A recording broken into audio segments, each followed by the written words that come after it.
Hey guys, it's Tyler again with another unboxing. The power supply in my computer recently started failing on me and randomly killing power. Right now I have a jerry-rigged power supply in its place because the CPU power cable isn't quite long enough to reach the connector on the motherboard. I decided that needed fixing, so I hopped over to Newegg to see what I could find. Enter the Raidmax Scorpio.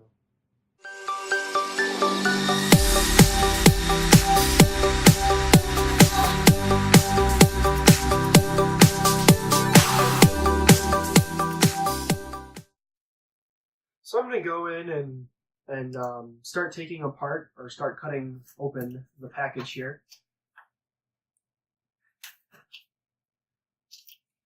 So the Raidmax Scorpio series is rated at 80% or 80 plus bronze efficiency. That means even though it's a 535 watt power supply, you're actually only getting 480 off the 12 volt rail, and with 80 plus bronze efficiency, you're only getting 380 off the 12 volt rail.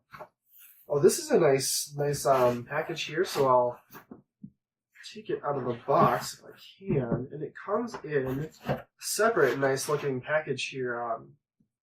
Wasn't anticipating this, but it does look nice. It's got a scorpion on there because it's the Scorpio series, and then it also displays that it's 80 plus bronze efficiency right here.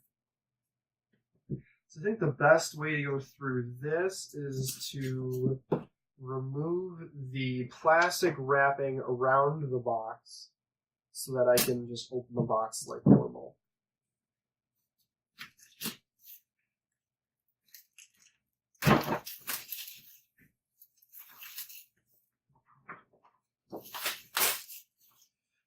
They also listed connectors on the side of the box here, but I'll go into detail about those later.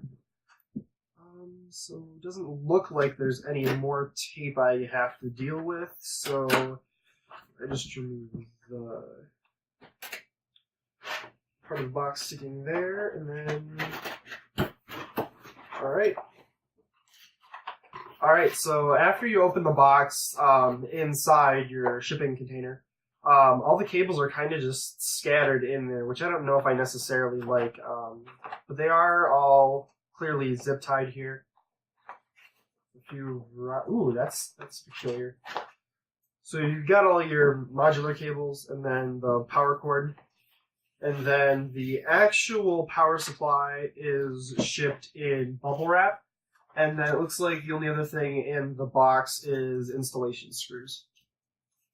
So this bubble wrap, I'm going to have to cut through a little bit, I would say, in order to efficiently take the power supply out instead of just unwrapping all of it. Then, alright. So they actually had the cables that are in the power supply outside of the bubble wrap, kind of sitting amongst the other cables. I thought that was quite peculiar.